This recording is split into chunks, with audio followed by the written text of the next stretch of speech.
To manage your transaction history effectively, it's essential to note that certain financial apps do not allow users to hide or delete their transaction records due to transparency and compliance with financial regulations.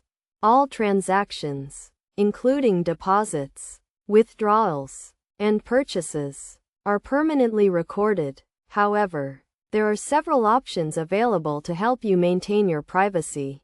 Firstly, you can review your transactions privately by ensuring that only you have access to your account, using a strong password and enabling two-factor authentication.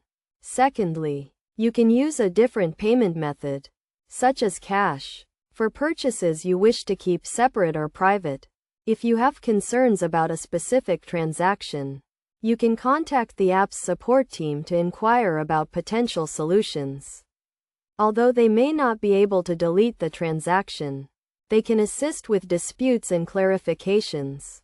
Lastly, you can export and organize your statements by downloading your account history from the app or website, which allows you to manage your records privately.